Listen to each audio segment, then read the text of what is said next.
Follow me with your shape-shifting smiles and I see you. Maybe they'll believe you. Illuminati, occult dawn trial, silver discs and hidden files, and we see you.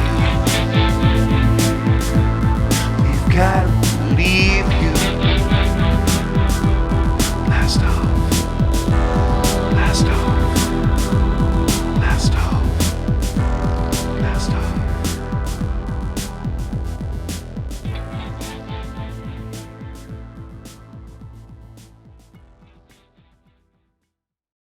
Blast off on another epic episode of the Hyper Anomalous Esoteric Research Organization podcast, also known as Hero Paranormal. My name, of course, is Ryan, the alien anthropologist of the airwaves, bringing you an epic episode today. Before we get to that, if you haven't gone over to heroparanormal.com, please slide on over there. Smash that green subscribe button. There's free memberships available, but anything you do over there is going to help keep this podcast coming to you. For the price of a cup of coffee a month, you can access all the content behind the paywall. There's a ton of it. There's also a little eBay store. I do everything on there. I get the stuff, I ship it to you, and we got books, hats, t-shirts, whatever your heart desires. Even some health products. You can also purchase those health products at happinessmedical.com. Anything you buy there helps support the podcast. And let me tell you, if you can't support the podcast financially, that's okay. Just like, share, and subscribe, because the algorithm is out to get me. There's a lot of stuff, like you'll see in this particular episode, that they don't want getting out. And let me just say, they have a way of shadow banning. It's very real. The algorithm is not friendly towards people like myself. So please, please, please do me a solid, like, share, and subscribe, and head on over to heroparanormal.com. Now, without further ado, we're going to welcome our guest today. He's quite the guy. His name is Robert Earl White. And Robert is an amazing individual with a long history of UFOs and high strangeness following his bloodline. His family has seen this stuff for generations. He has had family members who worked at the most top secret of locations. And he has amazing stories of unidentified aerial phenomena. But nothing could prepare him for the online debate about the experience and footage he has recently gathered.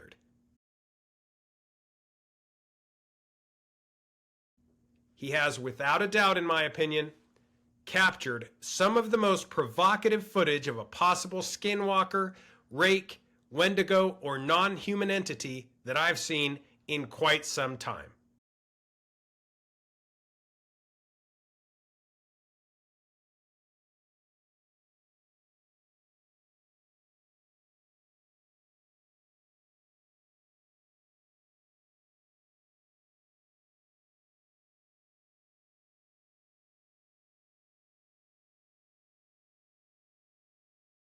So let's look at that. Let's talk to him. Let's get into UFOs. Let's get grimy. Let's get real. Really quickly, though, before we even have Robert on, he's waiting in the wings here. Let's view this video footage in its entirety. And then we're going to welcome Robert to the show and discuss it. This is not an owl. This is not a deer.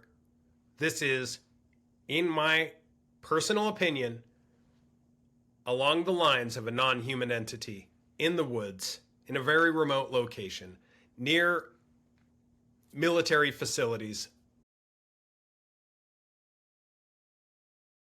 special forces training centers, naval base, you name it, and a place that's been steeped with indigenous lore for generations. So let's take a look at this video. Watch it very carefully, turn your volume all the way up, take a good look at it, and then we're going to discuss it.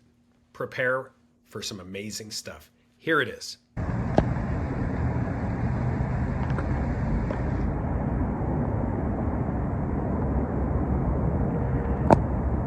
Alright, no lie. I'm on my back porch. I heard something stomping in the woods. Something huge.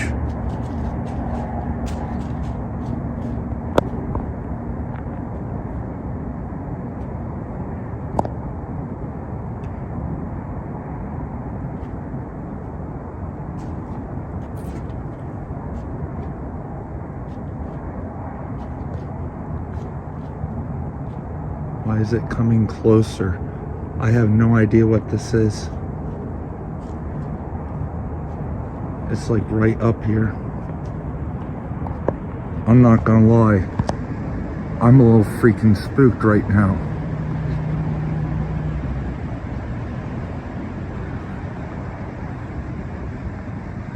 I'm not afraid of you. Show yourself.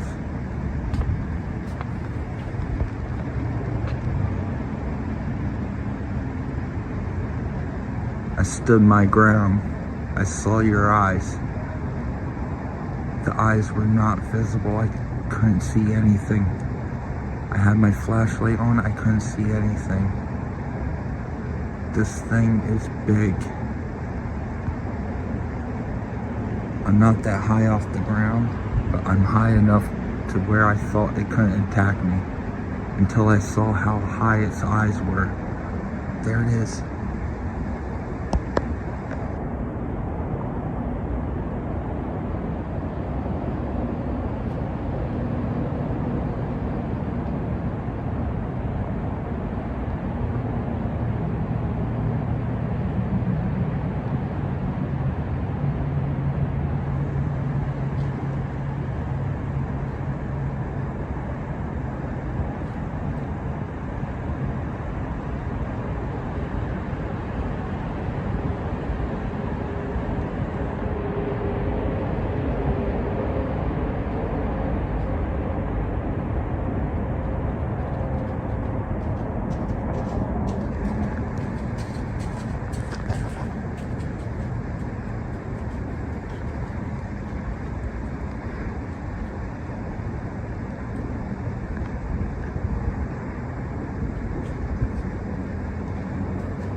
Sounds like it's walking up here. I don't know if you can hear this. I'm trying to be quiet.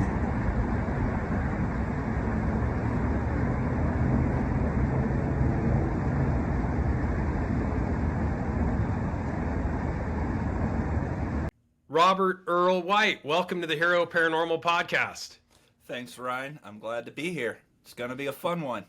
This is going to be epic. I am so excited. There's so much to talk about, but the obvious thing to talk about is an experience that you had recently, just off of a back porch. Take us there, that moment where you saw, for lack of a better word, something that I'd say is non-human. Yeah, something not normal, to say the least. So yeah, I was with my family. We were vacationing in Williamsburg, Virginia. And we rented an Airbnb known as the Little House at Capitol Landing. So for everyone that's watching, if you want to experience this or try to, I'm giving you the exact location and anyone can rent it. And it was a beautiful place. It was right outside of Colonial Williamsburg. For those that have been out there, you may be familiar. Now, in this area, I have to do some, history. It's important. Before we go over what I saw, I don't know if this will help explain what I saw, but it's good to have some understanding of the area. So, as we all know, Williamsburg plays a very significant role in the first, colonials coming here, down to the Revolutionary War, and many other great times in that area. Before that, you had many native cultures that flourished in the area because you have these little peninsulas coming right off, and there's a bunch of creeks and rivers. And one of those creeks is Queen's Creek. Queen's River that the Queen at one point actually used to go up to get to Williamsburg on her fancy ship, and that's why it was the Queen's River. Before that, native cultures had their own name for it.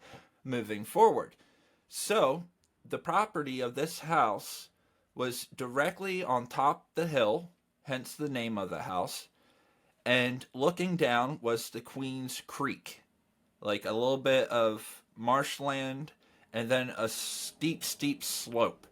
And the house sits on top of the hill, and there was a balcony going from the back of the kitchen right out, so you have this overlook, but it was steep down.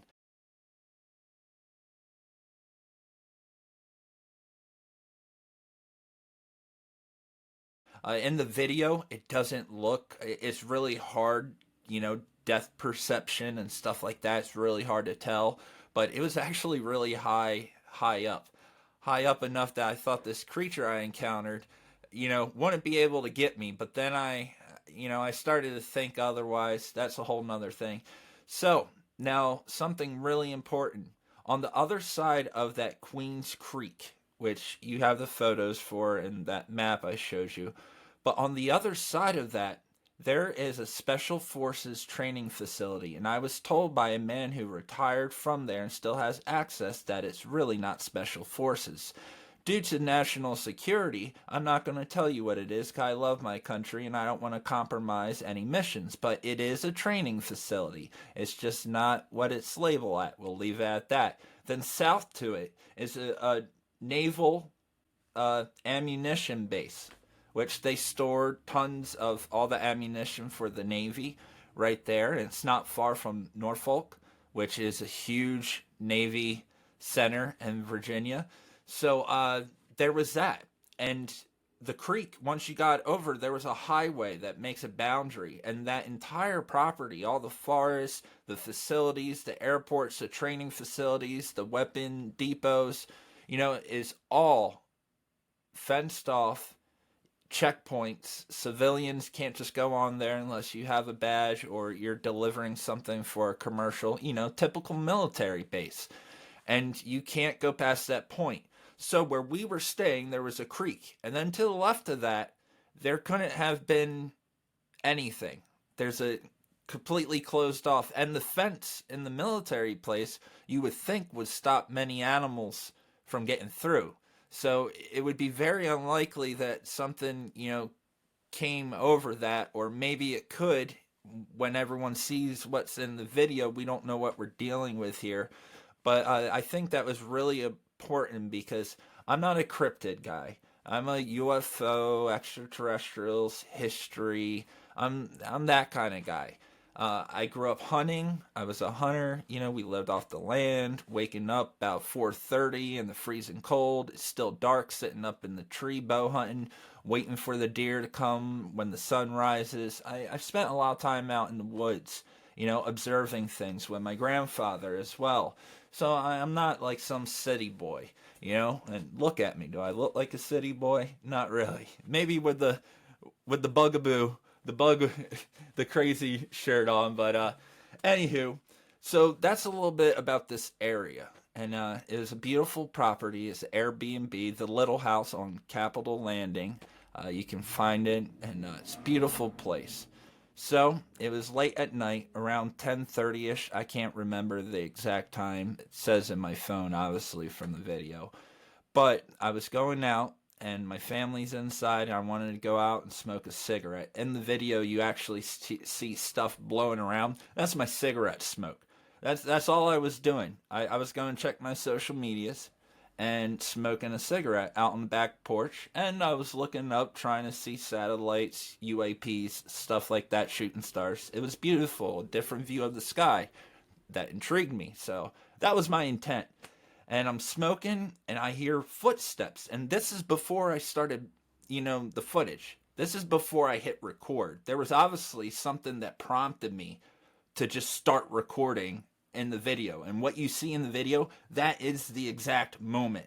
So you can imagine, my surprise where I heard something and I turn on a camera and to see eyes looking at me was a little unsettling at first. But before that, I heard footsteps coming up and I would turn around and I would hear them retreat a little bit. And then I'm like, it must have been a squirrel. There was a lot of deer in the area. During the day, I saw deer running by, clear as day, packs of them. I heard them, I saw their movements, and I saw the part of the bed in the valley, because it was a valley going down to the creek, and then high, elevation mountains. And I saw the deer and the paths they were taking, and they kind of go in the gorge in the valley, the lowest part. The strangest thing, whenever this creature seemed to be a little higher, and I do have the daytime photo that I took the following morning. But, so before I even started hitting record on the camera, I heard these steps, and I knew it was an animal. That was my first thought. It has to be an animal. It has to be.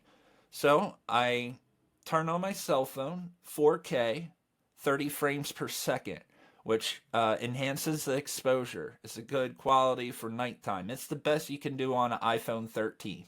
That's what it was recorded on. And I had my flashlight on for video. And at that moment, all I noticed at the time, because I'm looking with my eyes, I got the camera up, but, I can actually see more with my eyes with the flashlight than the actual video camera can see.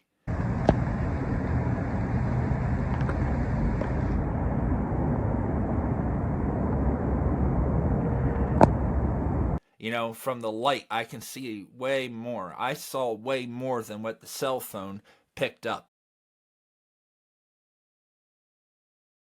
It's a cell phone camera, but the light of my cell phone did brighten it up enough to kind of sort of see something, I guess you could say. With that being said, so I'm looking and I look on the phone. I don't see the eyes with my visible eye. I did not see the eyes with my visible eye. I saw the eyes on my cell phone screen. And I don't even say anything because, once again, I thought it was an animal. I thought it was an animal. Maybe a territorial animal, but honestly, I thought maybe a deer. Maybe, owls can look like that sometimes. But then the occurring events, that's when I started to get spooked a little bit. So, I see this thing. Then the eyes just disappear.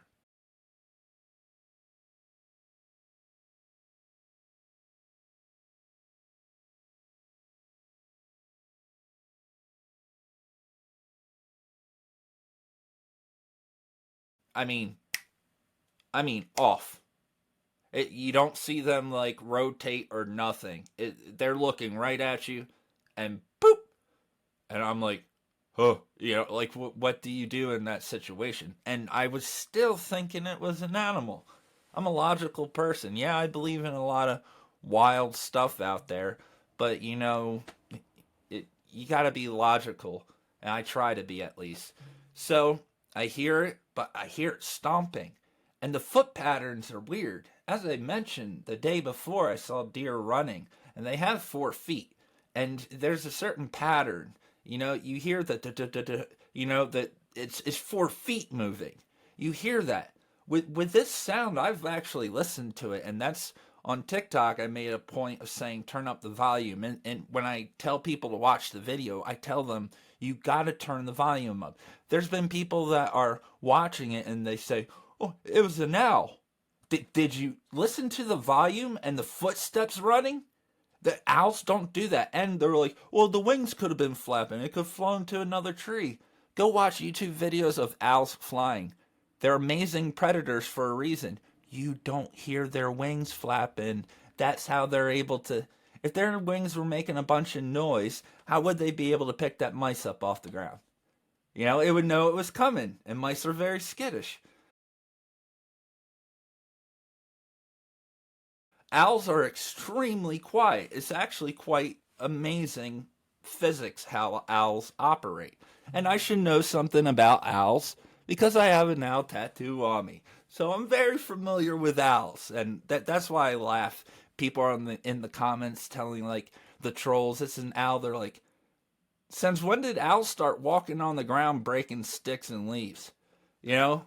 And someone just recently, a little off topic, but someone brought up a video I saw before, that man that was in South Carolina and that thing up in the tree and all the branches were breaking. If you remember that, that was really interesting. And I'm not saying that what I experienced was that. I don't know what I experienced. But in that video, you see absolutely nothing. But you see the damage it's doing up there. But you never see a gorilla. You never see any sort of being. You just see giant limbs being snapped and thrown. And the part of not seeing what this thing was, you know, that's the part that kind of resonates with me. And I believe some of these encounters, you know, we're not able to see them. I didn't see anything. I only heard, and I had that light going, and I could see a lot more than the camera could see, and I could see enough in the video camera. So, like I said, the eyes disappeared, and I hear it run into the right, run into the right. And then I hear it slowly, a crunch, kind of coming up towards me.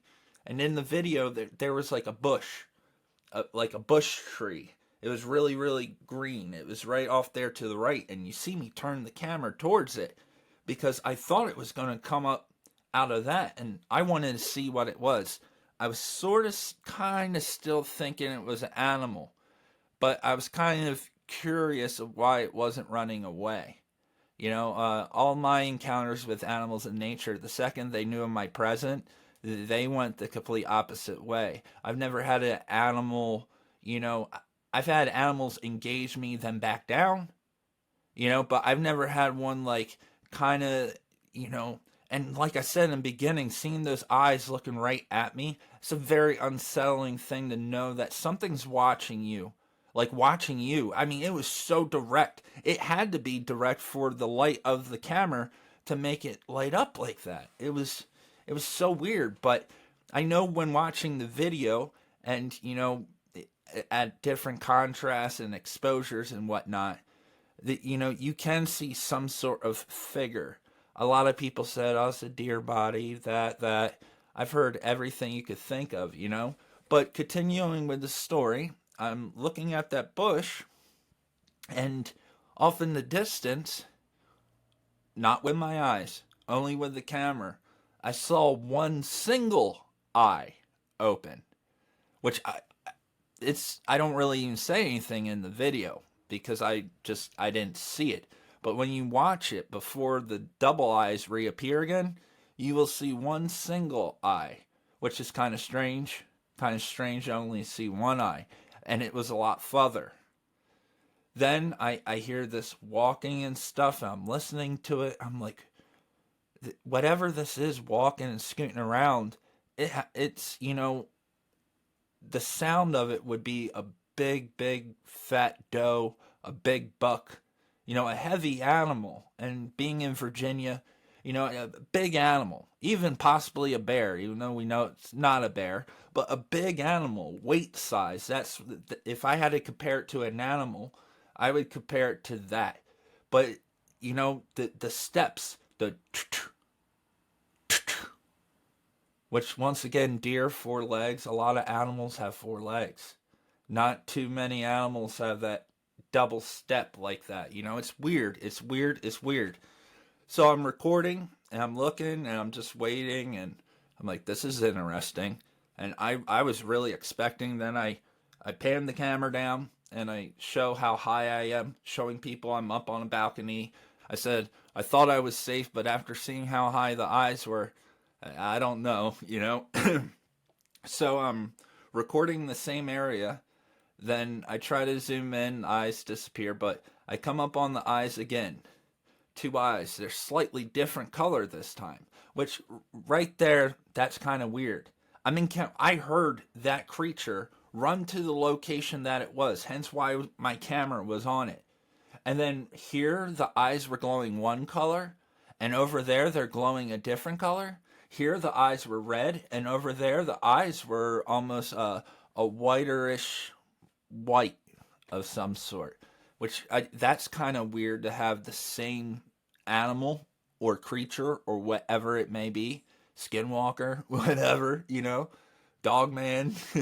But you know, it could be any of these things, but to have the eyes change due to the reflection, I just found that really, really strange. But what happened next was when things kind of got sketchy. So I'm still looking in that area. I'm waiting to see something.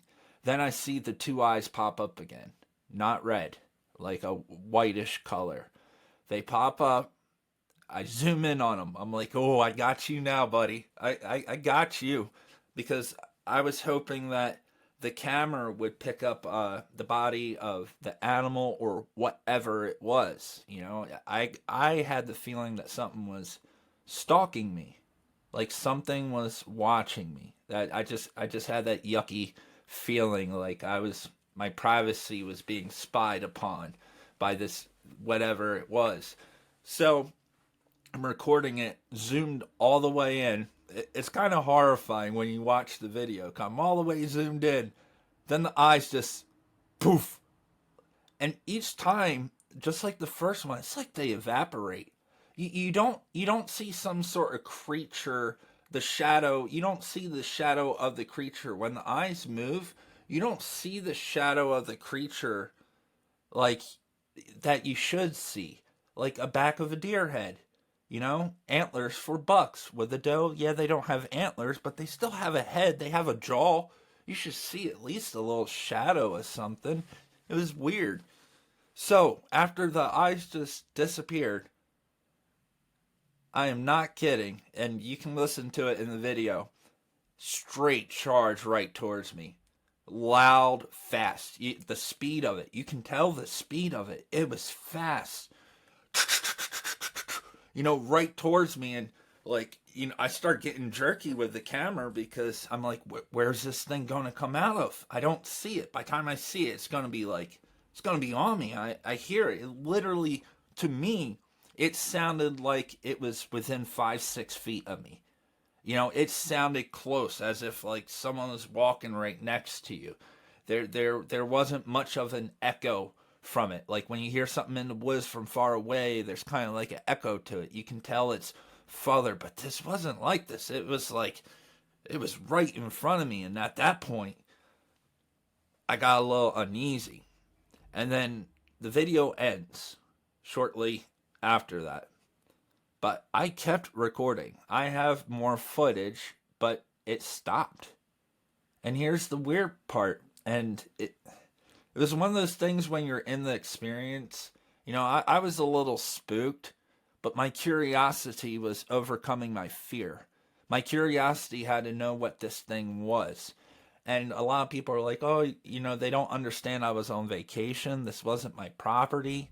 And the way, you know, when you see the picture in the daytime, it's not my yard. I'm not familiar. And there's a big dip and it goes out to marshland and muddy. You can see it on Google Maps, kind of the environment.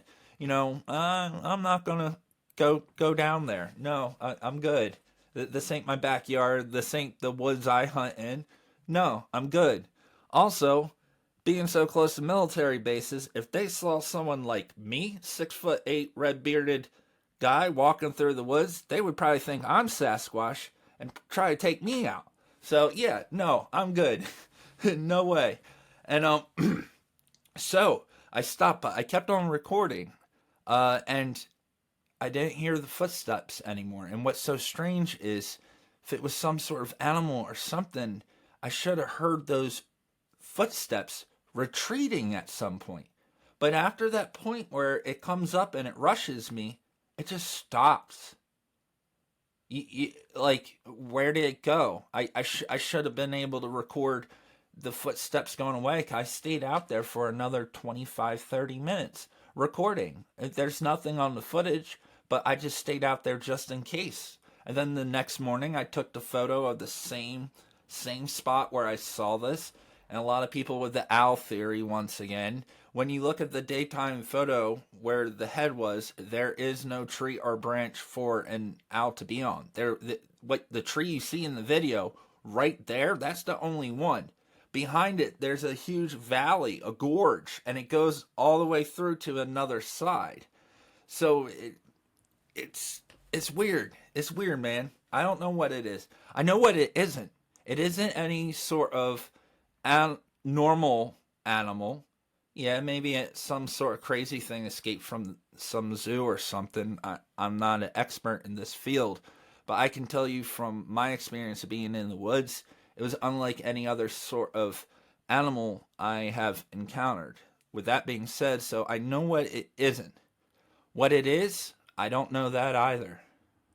I don't know, and like, people are like just coming at the video, and everyone has said everything in the comments. And then people start to like associate, like, I didn't know what a rake was, this rake thing. And in the comments, people just kept on saying, rake, rake, rake, rake. I didn't know. In the video, I said it was a skinwalker. I could have said it was anything because I have no idea what it is. I could have said it was Tom Cruise in a costume. And there's a good chance it might be Tom Cruise in a costume. I'm being real. I don't know what I caught. I don't have enough data in this video. No one in the scientific community could ever come to a full conclusion of whatever this is. But it is kind of interesting that even on the debunker side, they're all debunking differently. You know, and, you know, the people that, oh, it's this or that, they can't even agree what it is. And then on the paranormal side of things, people can't agree on what it is, which kind of tells me that I actually have something unexplained.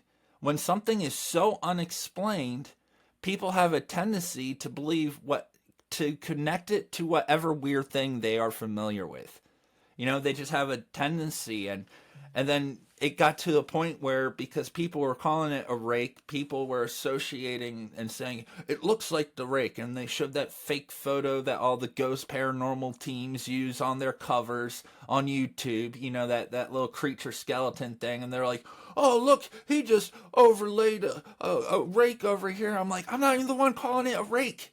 And just because I record something that looks like something someone made up, that, all right, for example, we know that unicorns are not real, right? We all agree? I hope we do. Anyway, on this planet, they're not here, okay? Now, imagine if I recorded something that looked like a unicorn, and everyone said, oh, that video's not real, because it looks like something that was fake. No, it's just, we're misunderstanding whatever this thing is, this unknown creature. And I think that's, you know, I like stuff like that, where it's a mystery. I don't like providing answers. I like providing questions. The problem is, everyone has an answer. No one rarely has the correct question. And to me, questions are more valuable than insane facts. And that's the problem here, is everyone wants to put a name on it, put it in a box, slap a sticker on it. And I'm going to be completely honest, Robert. I think this may be the most conclusive modern evidence of something paranormal in close proximity in the woods that we've gotten in a while. I looked over the video more times than I care to admit, just over and over, frame by frame. And absolutely, your description, I'm glad you went to like a lot of effort in describing exactly what happened, because that's exactly what it looks like. It looks like, you know, you obviously have the eye shine. Thank goodness you had your camera light on your cell phone. Yeah. Or else we wouldn't have got that. And that's huge, because there's countless videos of people where they even see something similar to this, but they don't have that light on, and you get zero. You just have their testimony. Here you have the actual footage. And I'm going to show a picture here. I don't know if it'll share to your screen, but a picture of why it's not an owl. Let me shoot this up. Oh yeah, big difference. The owl one. Huge difference. And it's got shoulders. It has a head. It very much looks like what a lot of people have called rakes, wendigos. I don't think there's anything wrong with calling it a skinwalker. Changes. You've watched it frame by frame. It changes. It doesn't stay the same shape. And at one point, the body's completely gone, and it's just the eyes I'm seeing. You know, like it. It may be dimensional. It could be something bleeding in from a higher frequency of vibration, and kind of affecting our environment and kind of bleeding through. I mean, it has rich history there. Many different wars happen in that area, including with Native Americans and etc. It was a thriving native colony there at one point. There's a lot of stuff on that land, and having that naval base right there and the special forces training facility, which it's not special forces. With having that there, I've actually had people comment, it was a guy with night vision goggles. But, I mean, where did the guy with night vision goggles go? Why do I hear him walking? What, does he have that training special forces place? Do they have invisible cloaks? And they're running out with only night vision goggles with invisible cloaks, messing with tourists at an Airbnb that is actually owned by a guy that worked there, and etc. So, no, that wouldn't. No, they got better things to do around the world than to mess with me late at night when I'm just trying to relax after going to Busch Gardens and pushing my mother-in-law in a wheelchair all over Williamsburg on cobblestone. It was torture. I was tired. That was my mind state. And no, I wasn't going to go chase this thing. I wouldn't have. And at the end, that is probably the most eerie part that you outlined at the end, where you can hear it. If you crank that volume all the way up, you can hear it. And at the end, when you see it, it's like, it's close. Yeah. It gets close to you. And you see my shake, in the video, you see my reaction, oh, it's gonna be right here, oh, it's right here. It was so fast. It kind of seemed, when I saw it to the right at that time, it kind of seemed farther away, behind that bush area. It felt more like 20 feet maybe away from me, 30 feet.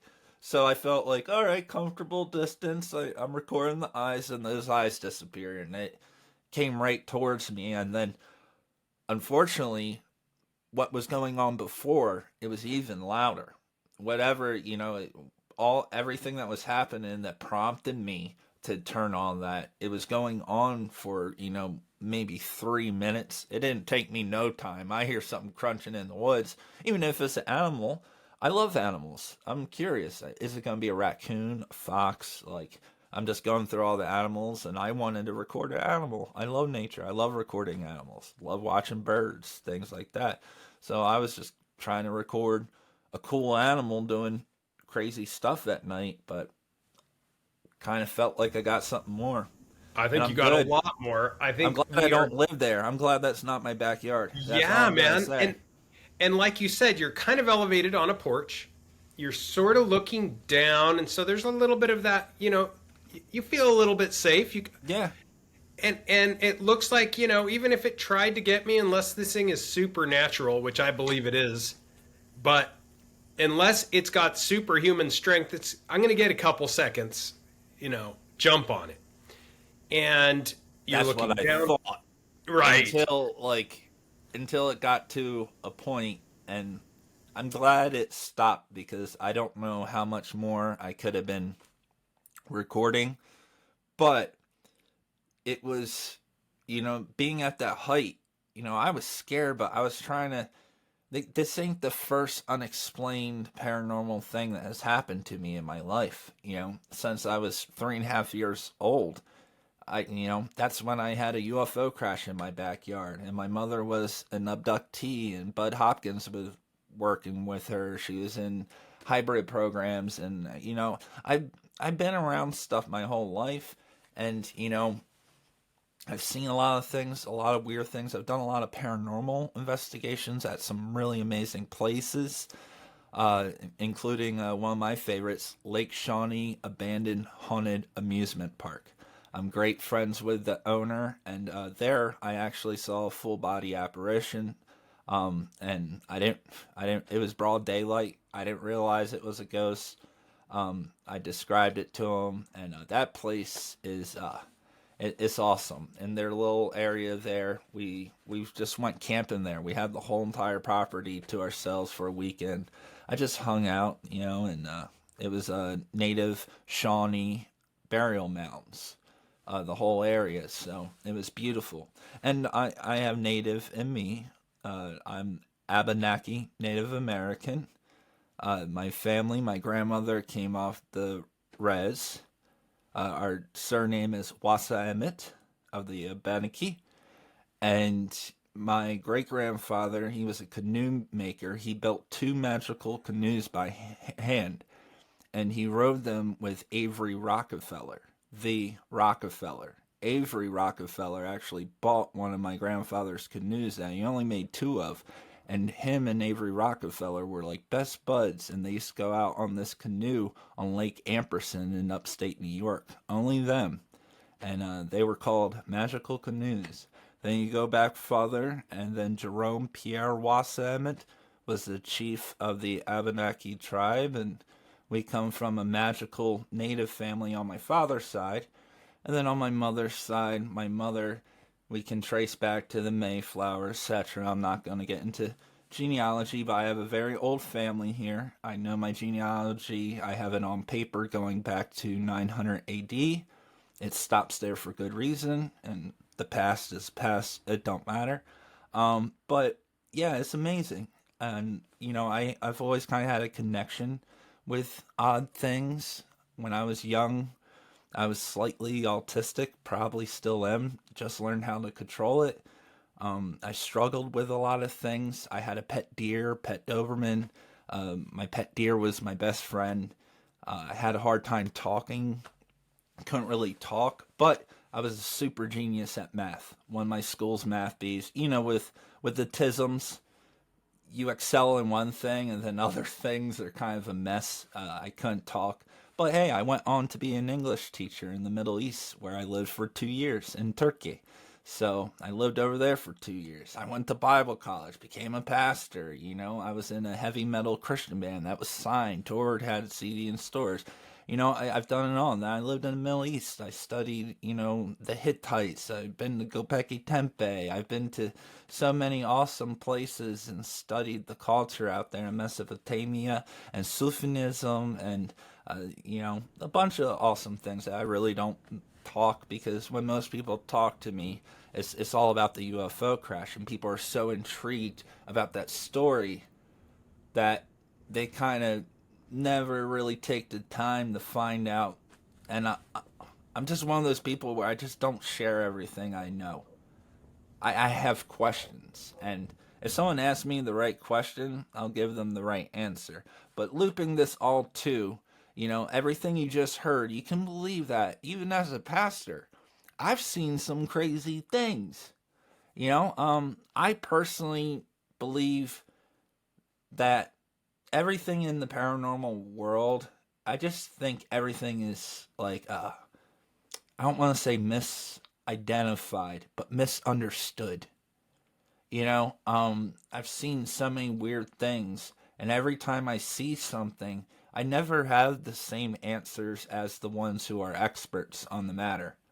I always have more questions,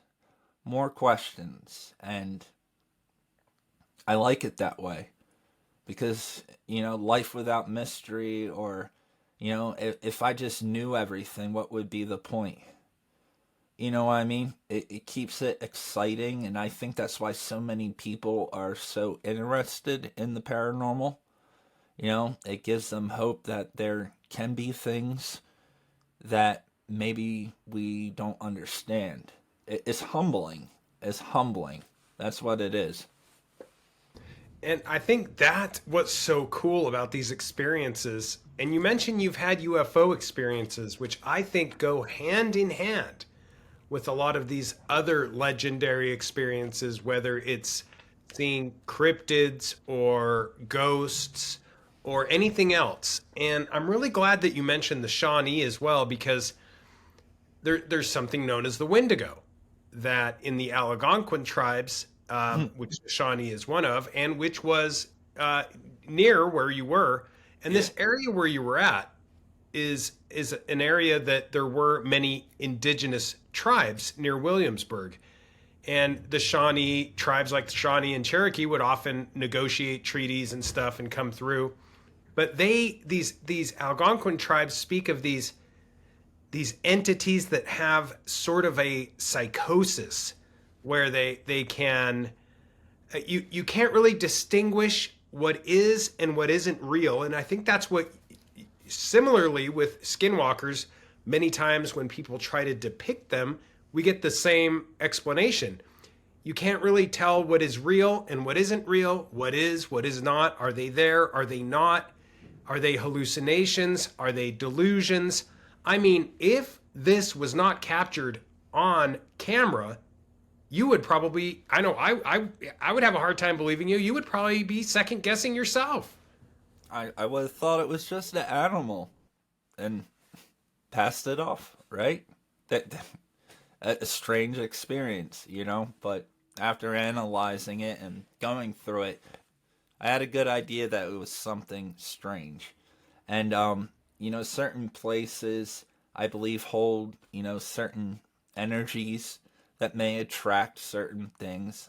I'm not sure, but I know one thing from personal, I like to talk from personal experience, because I can go with like the moon-eyed people of the Cherokee, and you know, I can go through every little tribe, but I want to keep it to what I know. And in my father's side of the family, the native side of the family, all the women, including myself, I was one of the few men. And I didn't always know this until recent years, because I wasn't really raised with my dad. I didn't meet him until the first time until I was 9 years old. So I grew up not having any understanding of how native I actually was. My red hair actually comes from my grandmother that came off the res. A weird little thing in our tribe, our little special marking, was the red hair, very tall, big people. You know, I'm 6'8", very broad shoulders. They're just big people of the lake, you know, Abenaki, made out of water, you know, Anunnaki sky thing, you know, all that. It's fun, you know, creators, great creators out there. But moving forward, myself along with all my aunts, we've all had this experience with this blue like ball of light being. Something very strange. I've talked about it a little bit. My experience happened in 2012, right in my living room, wide awake. This wasn't a dream. This wasn't. All my experiences that I talk about are things I've had physically. I could go into dreams and speculations, but I only can trust what I see in front of my face at this point. And I saw this blue ball of light. I'm not going to get into the whole thing, but it was a really powerful moment.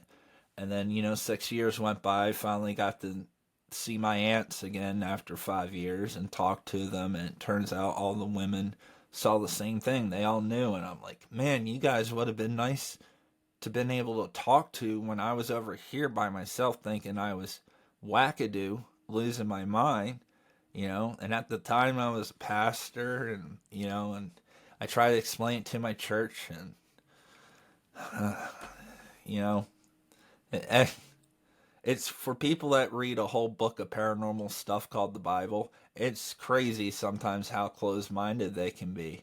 Like, yeah, it happened in the Bible, but no, it can't happen to you. But Is this supposed to be the same thing? Who says the Bible ever stopped? I've always said the Bible don't end at Revelations. It's just a little portion of time. It keeps going and going and going. There was no last book. There's no such thing. There's still a book that's being written, and we're all a part of that.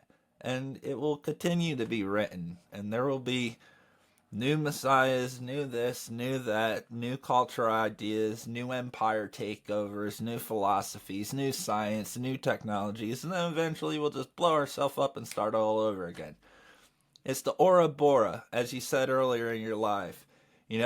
Those that don't learn from history are doomed to repeat it. It's the Ora Bora, the snake eating its own tail over and over again. So some of us are just like, hey, we're just gonna be here for the ride. Try to enjoy the good things in life and try to, understand things that have been lost. I think human beings, it's in our genetics to know the unknown. That's a part of the learning process.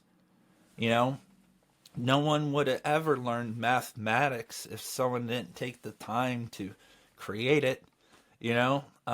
Things like that. You got to have an imagination sometimes. Some of the greatest advancements in humankind have came from imagination. Think about that. So are we really the ones who are wrong for having an imagination that there may possibly be so much more happening around us and that we may not be the only things that exist in a never-ending, expanding, multi-dimensional universe, and we're the only thing? It's Right. like that death to ego. We gotta realize we're just ants, and we should just be happy that we're here and now. Sometimes you gotta tell yourself that and just keep it smooth, And, here and and now. that ego thing is something that I think the majority of society thinks, that we're it. Everything revolves around us, and the possibilities of these other things don't exist. And as you said, time and time again, even throughout history, there are examples of people encountering things that don't fit in the boxes. Skinwalkers, Wendigos, Sasquatch, little people, Moki, the list goes on and on. And when these encounters happen, a lot of the same things are taking place where, it's obvious that these things can almost seemingly manifest and demanifest right before our very eyes, which That's the scariest part. To have it really something is. that is coming for you, but you can't see it. And then Mm. even diving in the paranormal stuff, like people that are going, and I don't like misidentifying. I think there's so many different things going on. Like, I don't like using terms like angel or demon. I think angel and demon, I always tell people, if it's something good paranormal, people call it an angel. If it's something bad paranormal, they call it a demon. I believe that's just a really lame, what's the word of it? To just label something, to judge a book by a cover, to throw all paranormal things into one little tiny box. You're not going to get nowheres. You're cutting yourself off. I'm sure other things have the capability of some sort of free will. So I'm sure, I've done bad things. I'm sure you've done bad things in your life, and we've done good things in our life. Human beings have the will to do good and bad. Let's just say some of these beings that exist wherever they exist, let's just say that, their intentions aren't much like ours. Maybe some of them make mistakes. Maybe they never learn from it. Maybe they do learn from it. And maybe some are too nice. Who Mhm. knows? It's it's I, all I love the possible. angel. I love the angel demon topic, Yeah. and it because it's so semantics, right? It's like, and it's humans trying to understand something that Put are everything literally in a box. demigods. Yep. Yeah, Yep. yeah, and what really blew me away is when I found out that angel can function both as a noun and a verb. I was Hmm. like, what? That means like it's literally a spirit. It's a messenger, right?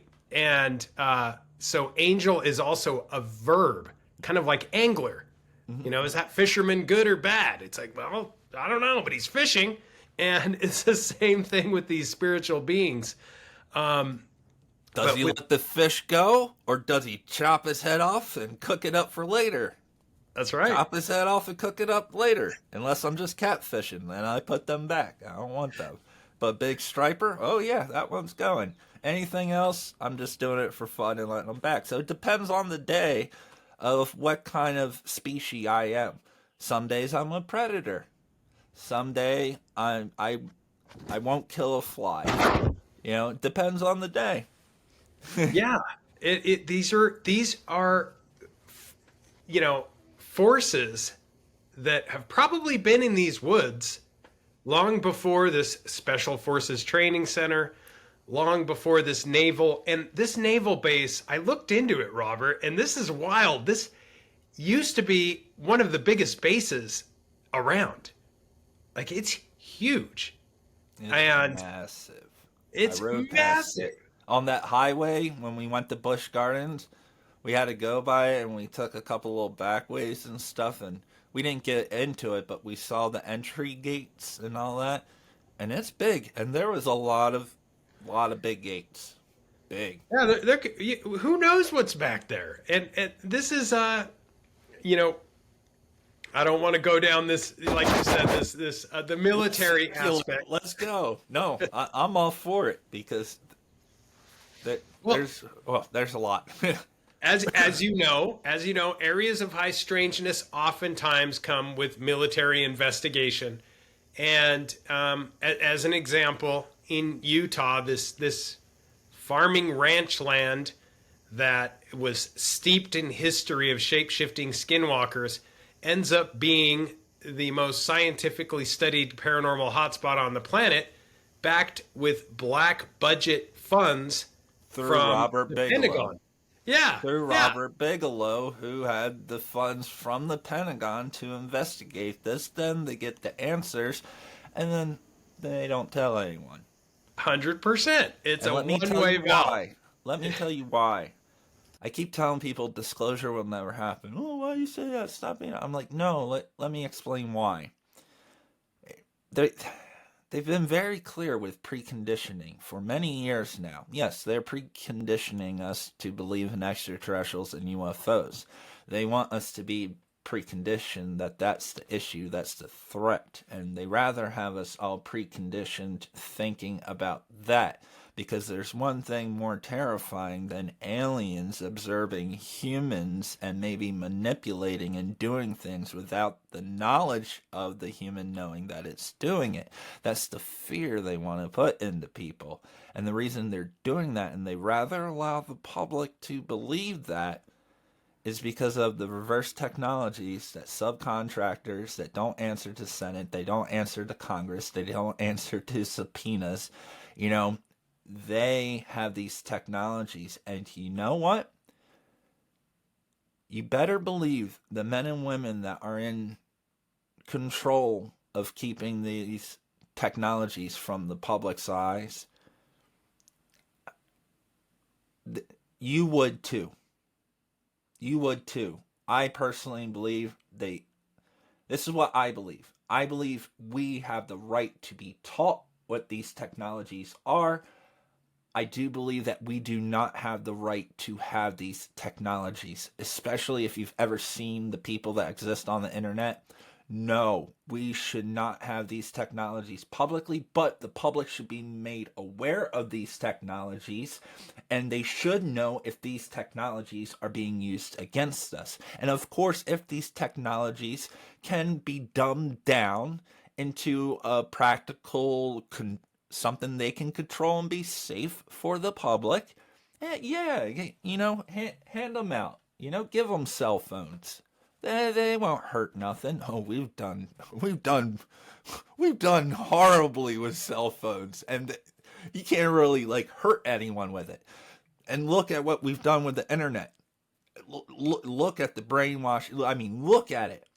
Now, imagine if people like you and I could have a weapon that with a switch of a button could just level a building. Woo! Technology's awesome. Or it could levitate. All right, let's do something not as evil. Let's say you had a technology that could lift really heavy things, such as rocks, stumps in your yard, make humans' lives a lot better. You know someone's going to use that, and they're going to lift things they shouldn't lift. And then you can see where it goes with that. No, we should not have these technologies. So no, the government's never going to give people disclosure, because that means they have to disclose much more than what the government knows. And what the government don't know won't hurt them. And this has been the status quo. And as my good friend Eric Hecker has said over and over and over, we need more actionable intelligence. You know, what's interesting about my great friend Eric, and also my good friend DC Long and Michael Herrera, all three of the great friends of mine, love those guys very much. All three of their stories have nothing to do with extraterrestrials. It's all us. If people want to talk about demons and Satan, let me tell you, it's Homo sapien. If you want to see true evil, look in the eyes of an evil human being and you will see it. You won't see it from these cryptids, because obviously they're existing in some sort of dimensional phase out and they'll just disappear in front of you. Yeah, I love DC Long's story, Hecker's story, and Herrera's story is mind-blowing. They're all, and this is an interesting aspect. A lot of people don't know that you have been part of the Disclosure Project. Tell us a little bit about that and the disclosure of alleged classified UFO information with Stephen Greer. Yeah, so I gotta think about this one. So I'll fill you in a little bit. So shortly after that, I went through a lot, and I learned a lot there. I learned a lot that I didn't want to learn. I learned a lot that really discouraged me.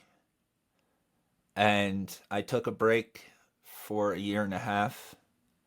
I was kind of casted out of the disclosure community, and I'm fine with that, because people, like my UFO crash story, I have actual evidence. Military transcripts, multiple witnesses, police reports. I mean, I have so much harder evidence than really anyone else in this community when it comes about UFO crash, and my story is unknown. The Lower Alloways Creek incident.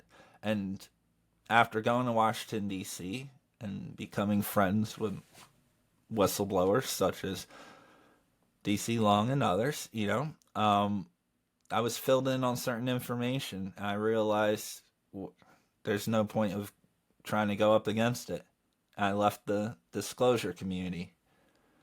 I came back in November. They started the whole drone thing. I absolutely obliterated their drone narrative. Once again, I knew what it was the whole entire time. Did you see the famous video of the guy shooting the AK at the drone? The drone hunter? Over in Jersey? That was me. That was my video. Joe Rogan was talking about it. Redacted had a former CIA guy on there and talking about it. And so many other super famous people were talking about this. A video that I clearly put it on there. It's CGI. The drone was real though, but I sent the FBI field office in New York City. I sent them that information. That's why I didn't get in trouble. But news agencies, New York Times actually contacted me, man. New York Times.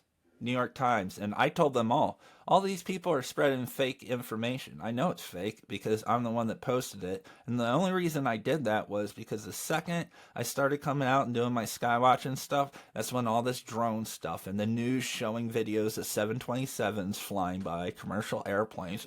Is it aliens? I'm like, no, you're not going to do this again. So I made that video. I annihilated it. Shortly after that, you didn't hear anyone talking about drones anymore. I got ahead of their narrative, and I really ticked them off. And the reason I did that is because they've been ticking me off for a long time. You know what's so funny Arrow about offices, Pentagon video, Arrow offices. That video has your voice on it. that video, yeah, you're talking the whole time in that video. Yeah. Where you and it's funny you mentioned this because yeah, this is you really have posted some amazing UAP videos. I know you used They're various. okay. They could always be better definition, better quality. I could always actually be in one, so I can actually know what's flying these things. And about 90%, I know for a fact 90% of what I record is man-made. But just because something is man-made doesn't mean that it's unidentified. There are unidentified man-made secret crafts that they don't exist to the public. So if I'm seeing it and it don't exist to the public, isn't that an unidentified craft? It is to But me. I do see 10% of other. But they're just to give you a realistic thing, 10%. Most of it's satellites. It's insane. There are hundreds of thousands of satellites. I can barely even look for UFOs for satellites coming. And some satellites can be fairly bright and just you're trying to focus on something moving and all you see are these little white satellites just cruising around constantly and you waste your time watching them and you're trying to see like a giant light source or something zipping around like that or something flashing in one spot and moving around, erratic behavior, weird movements. Does it turn? These sorts of things. But and just the cherry on top, my stepfather, he actually was a high clearance crane operator in Cape Canaveral, Florida, working for Space Force, NASA, Blue Origin. Actually took me to the SpaceX work site. He lived directly behind it, got to check it out. At the time, he was building the second Starship model in where he was in Florida, Cocoa. He was in Cocoa, and his company, SpaceX, built their construction site right next to the crane company to save money. Doge, that's good thinking, right? Isn't that a way to save money? Build your company right next to the crane company? Brilliant. Who does? I'm like this guy, and yeah, my stepdad, he was building the second Starship. I got to see how it was built. They built it all. There was the welders had 3 weak spots, and they had to scrap it. So much money down the drain, but they had to make so many. But prototype SNN2, yep, Starship number 2. But yeah, but That's he awesome. he filled me in on a lot of stuff he worked on in the Cape Underground, and that's we have awesome. technology. We do. A lot of people don't realize that, yeah, like you said, Musk has been doging for a long time. And, I have a friend who is, let's just say, enrolled in some of the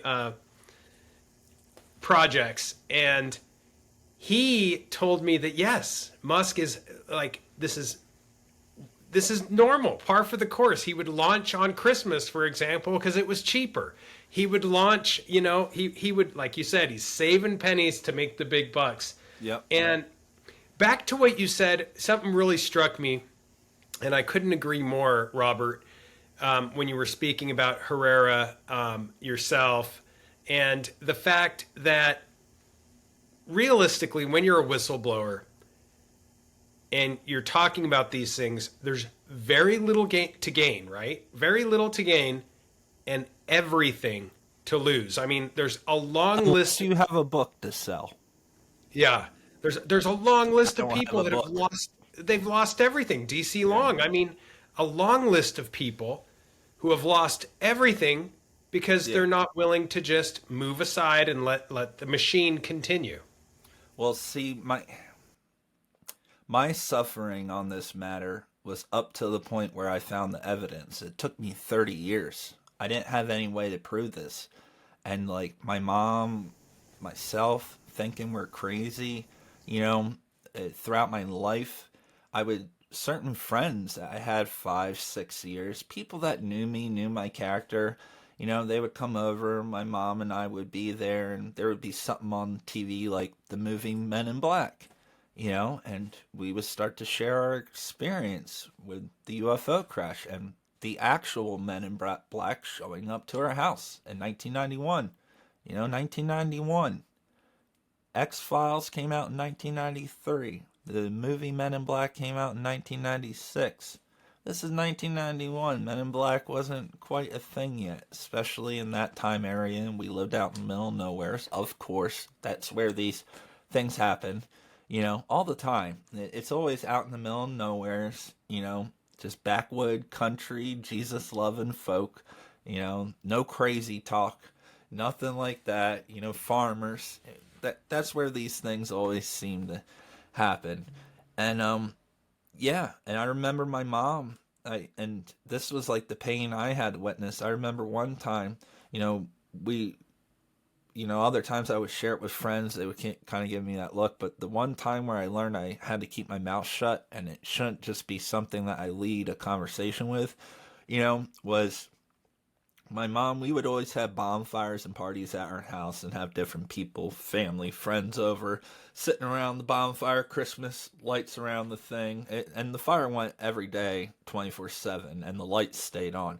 So one night they were just out there, as they were all night, and someone brought up something about the Steven Spielberg Close Encounters of the Third Kind, whatever.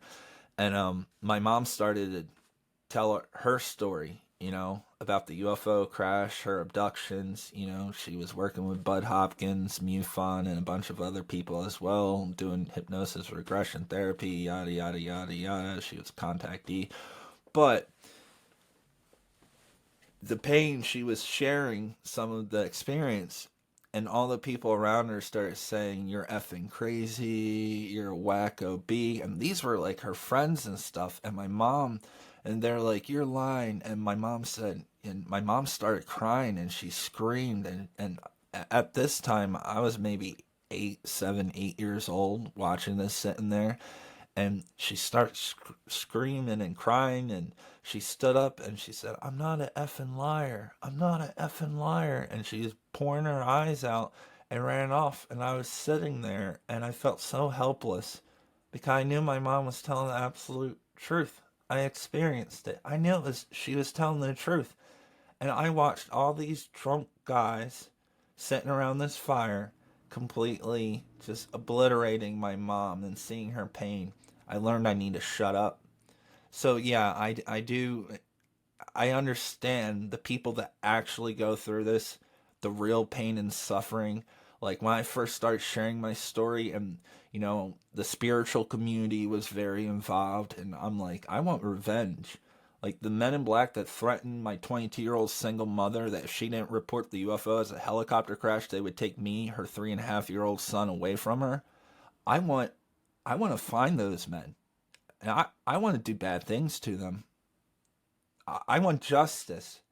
My mom drank herself, constantly to numb it all out. And unfortunately, I almost went down the same path. And I can say I haven't touched a drop of liquor for 1 year. Last Right week on, was a man. year. Right on. Congratulations. And I didn't really start drinking until I made it up, going back to what you were asking me. I finally made it to a certain point in the disclosure community. I know so many of the names I'm not going to get into. And I was let down by the entire community. Let down. And unfortunately, my good friends that are the whistleblowers we described, they're not threatened by me. That's why they're my friends, because they're telling the truth, and they know I'm telling the truth. So I'm not a threat to them. But all the con artists out there, they are terrified of me because I have more evidence of them. I'm not providing answers, but I'm asking questions and trying to let people know everything you know about aliens and UFOs. They want you to know about aliens and UFOs. This is a giant psyop. Yes, all of these things exist. It's just what they have you focusing on is a distraction. So no one's wrong and nobody's right. That's called confusion. Confusion. And That's right. disclosure is in a state of confusion. And you talk to anyone with actionable intelligence on this matter, they know where it's at. There's such a smokescreen when it comes to disclosure, and they do ruin people's lives. And I'm a big believer that, when you're in this community, and congrats on your sobriety, I'm all about that. I'm a big believer that, this is who you want on the front line, is people who are sober, who can have like experiences like you had, Robert, and eloquently describe exactly what happened step by step with this entity in the woods, and not be like, well, I don't know, I was stumbling over myself and I fell over and I heard something. No, you want to know exactly what's happening. And like you said, this is the threat, because let's just call it that smoke screen, the disinformation, the misinformation, and there's a lot of them out there. They don't want sober soldiers out there who want disclosure for the right reasons. They want exactly what they're, pushing, which is, everybody having a podcast, doing bong hits, drinking whiskey, and talking about stuff that's funny. They don't want people that are accurately describing what's taking place, open-minded to what can happen, and it's understated. So I think, props to that. And let's talk UFOs for a bit, because I agree that the majority of what we are seeing is us, and has been us for quite some time. It is unbelievable. That New Jersey drone thing got, I think, blown out of proportion on purpose, much like you said. I think that the news was pushing an agenda where they had people so worried that if they saw a helicopter, a plane lower than normal, anything and everything was a drone. Cessna. Whoa! It only has one light on it. It's a Cessna. They're loud. Just wait. You'll hear it. Just wait until it gets closer. It's not a UFO. Oh, and that bright orb sitting in the sky that's not moving, that's called Venus. Venus. Venus. It worked, though. That psyop worked. Everybody... And I destroyed it by making... That's why I created that video, become like, you're blowing this so... The media was blowing it so far. The algorithms were blowing this so far out of proportion. And during that time, I was recording actual UFOs. And I was offended that my videos weren't going viral, but these planes driving around are. And I was also angry that I recorded the XP-4 drone that the military is using for certain operations. They were actually testing it. That's the drone that's what you see flying in the video with the fake AK. And it was also flying towards the direction of the nuclear plant, where my UFO crash was within 2 miles of the Salem nuclear plant, which is a no-fly zone. So what could have exploded there? Hence why our story's covered up, because it's national security. I hate that word. I cannot tell you how much is withheld from us because of that term, national security. It's part of that smokescreen to do whatever they want. And unfortunately, once you mention that word, it is like, well, this is off the table. We're not discussing this, even though it may have absolutely nothing to do with national security. And I think that, all of these psyops, the New Jersey one, I believe, was a huge distraction from other things taking place at the time. But I think there was more to it. They wanted to get people used to seeing things in the air that shouldn't be there.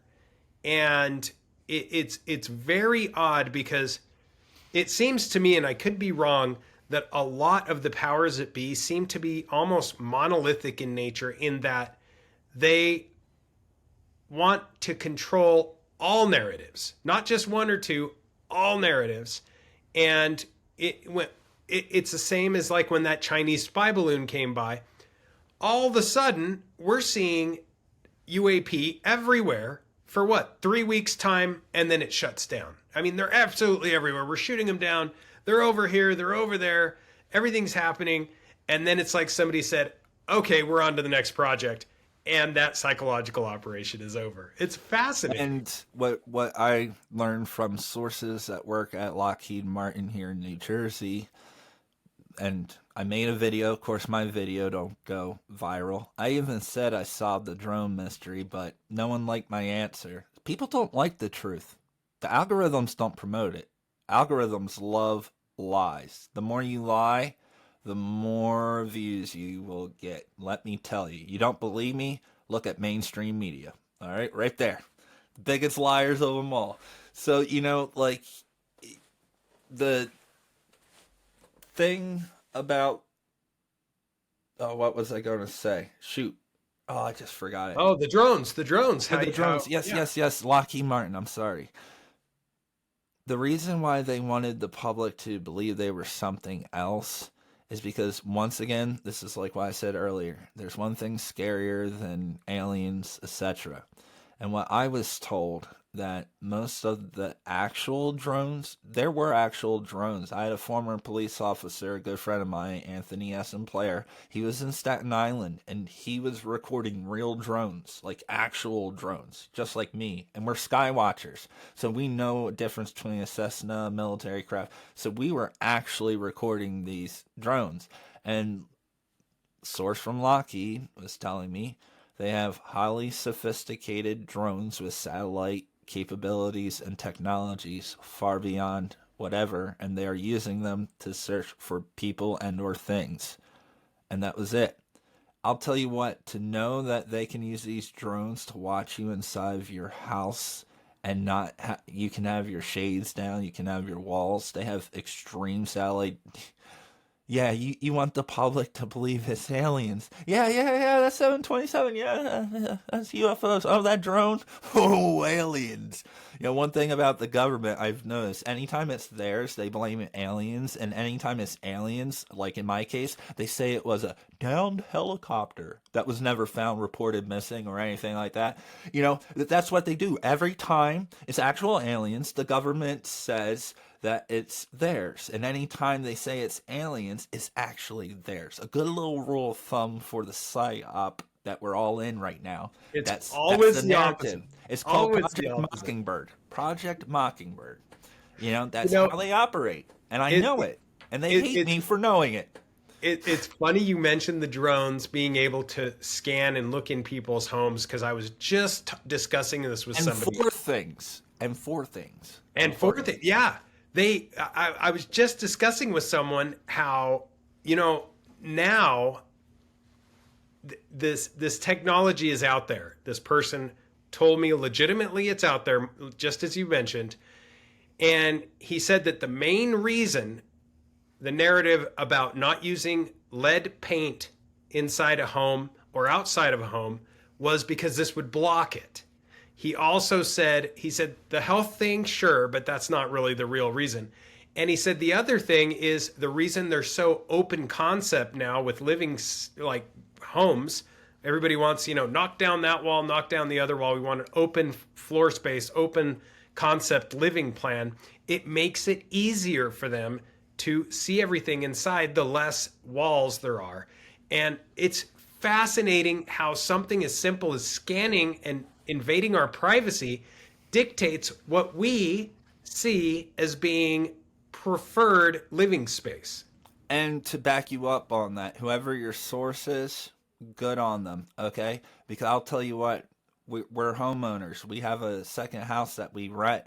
And just this past year, they made a new law in the state of New Jersey that to rent a house, and the house is like from 1970, like you have to do all these things to remove and clean it, to get the lead out. Like it was a brand new law, and that you're not allowed to rent it out. And I never put the two and two together, but hearing that, and then we had to pay all the money and go through all this pain and all this from a house from the 1970s, which don't have really that much lead, but the slightest amount, and they're punishing people renting houses because they want them to clean it all. And now hearing that, now it makes sense. Now I know why they're robbing us.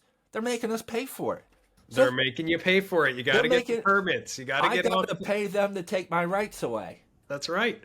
And this is what world are we living in, man? It is wild. It's What? absolutely wild. I never thought of that until you just said that, and I'm like, yeah, I believe it because we're paying for it, and it's a pain in the butt. You have to paint with special paint and all the blah blah. And Wow, I've man, been, like you said crazy. with the and what we believe is amazing technology is probably, I think we can legitimately say, 80 to 100 years behind what the government's utilizing. And that's shocking, but true when you go back and you remember people catching glimpses of the stealth fighter, around Tonopah or other places, and people called them crazy. There's no way anything like that exists. And this was back in 1969 that we were rocking the stealth fighter. Just imagine what Which, we have. if you saw that at night, it would be a black triangle scooting right by, and I've had them fly over me. You do not hear them until it's too late.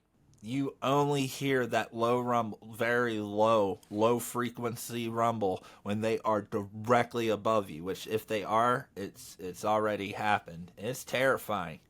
You do It's not hear them horrific. coming. It's still, in my opinion, occasionally they'll do flyovers on sporting events and things.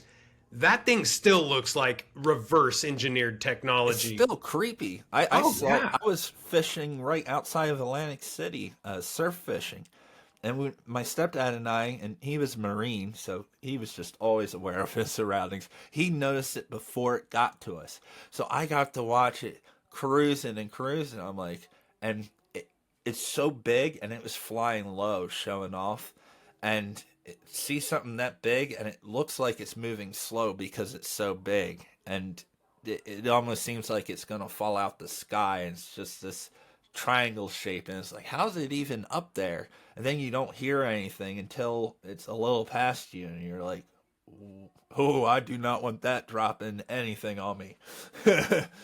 And that's the thing. By the time you hear it, it's a lot like this entity. Like, these are strange technologies. By the time you hear it, they're there. Hmm. And that cloaking system that even from 1969, I mean, the stealth bomber had it, the new stuff has it. And whenever I hear these stories, an excellent example, and it's very unpopular with a lot of people, but an excellent example I use is when they were after Osama bin Laden, and SEAL Team 6 went in, and they had a couple of craft, and they got him. But one of the craft, they claimed, hit a wall going into the compound, and it got a little bit messed up. It was a helicopter, they said, with felt bladed technology.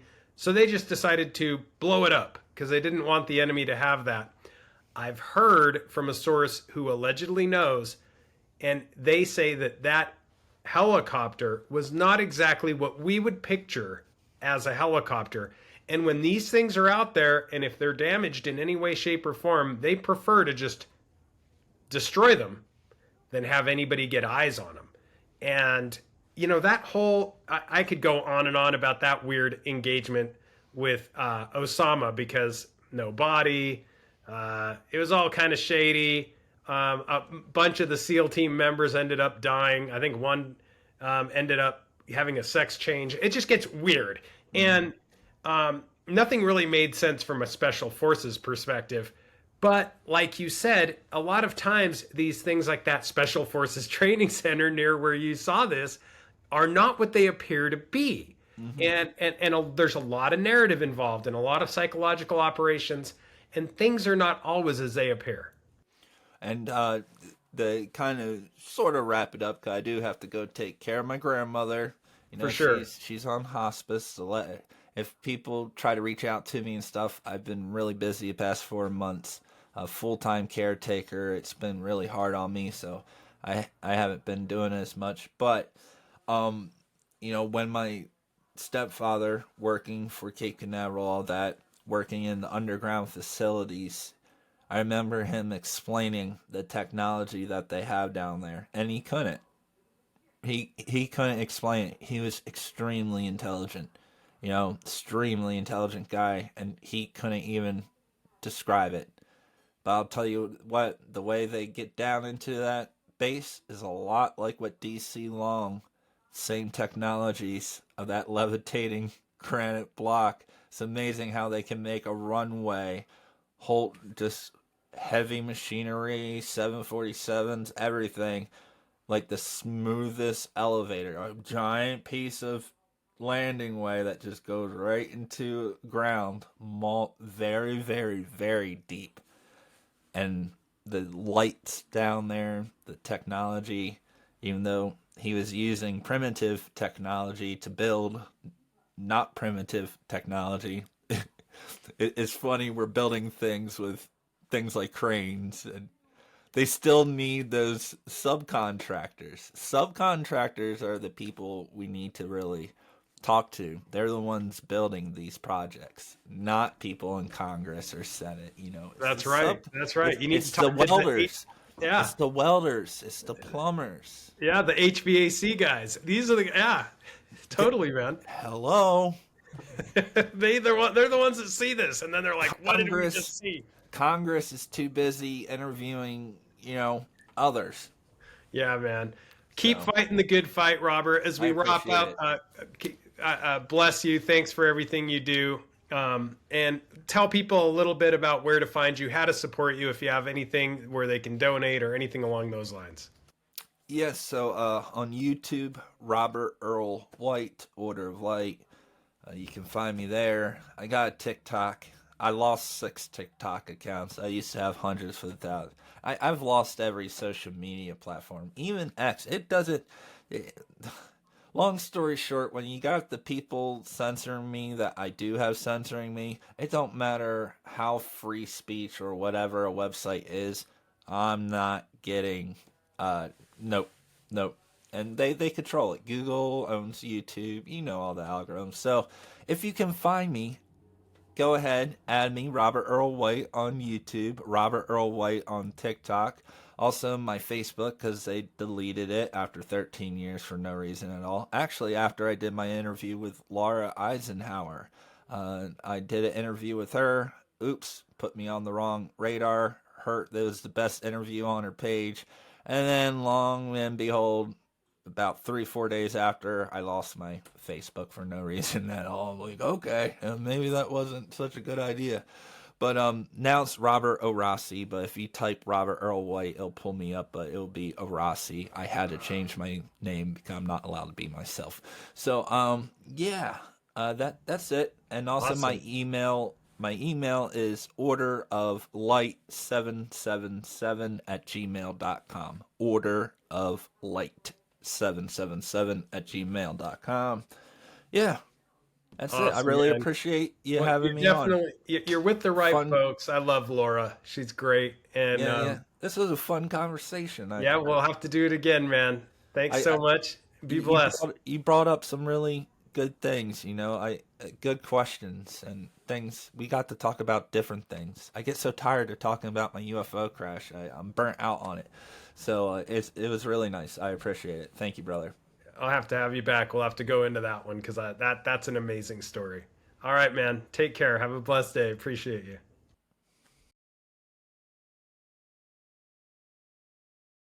What a great guy. I absolutely love talking to Robert. I need to have him back on the podcast. I know everybody beats him up over his UFO experience, but I've heard it before and it's a good one. It'd be nice to kind of get a different spin on it, maybe on this podcast than the traditional podcast that he's on, the usual suspects. I want to hear it again, and I do have some questions. He's great about answering the questions and great about cutting to the chase about what's really going on, how there's a narrative, how operatives out there are manipulating things, and it's refreshing to have a guest like that on the podcast. Last but not least, definitely subscribe to him, follow him on social media, go to his YouTube channel.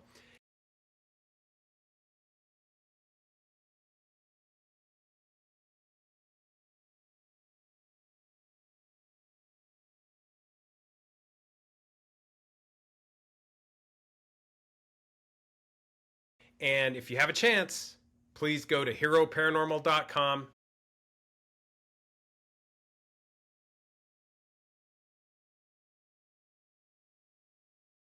smash that green subscribe button. Follow, like, share, and subscribe Hero Paranormal on Spotify, Rumble, YouTube, wherever you hear it. We appreciate it. Keep your eyes to the skies, feet on the ground, but don't forget to take a look around. And let's take a look at that video evidence one more time before we call it a night. Have a very blessed evening.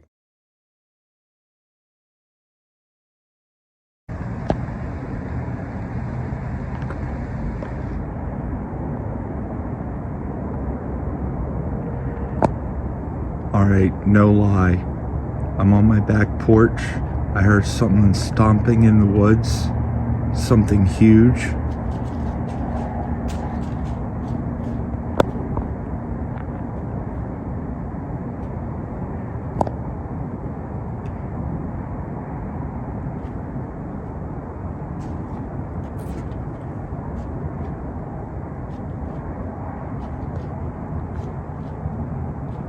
Why is it coming closer? I have no idea what this is. It's like right up here. I'm not gonna lie. I'm a little freaking spooked right now.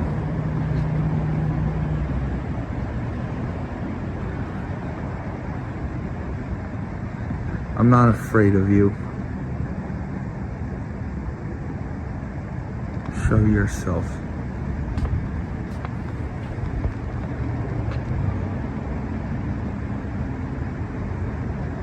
I stood my ground. I saw your eyes. The eyes were not visible. I couldn't see anything. I had my flashlight on. I couldn't see anything. This thing is big. I'm not that high off the ground, but I'm high enough to where I thought it couldn't attack me until I saw how high its eyes were. There it is.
Sounds like it's walking up here. I don't know if you can hear this.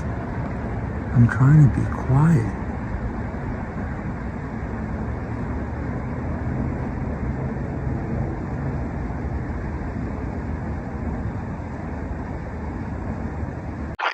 Esoteric Research Organization. Hero Paranormal always setting up the pace, man. Crop circle tipping, Illuminati still tripping. Making those ears perk up, gonna make you question your earth. You better. Mystery bloodlines and secret society. Creepy shapeshifter says, come sit beside me. Yeah, cozy on up. So what's with all this spiral, acting like UFOs? Say what? So Bigfoot and Space Wolf tiptoe through the dark. Third eye blinding, tune in and blast off, blast off. Blast off, baby.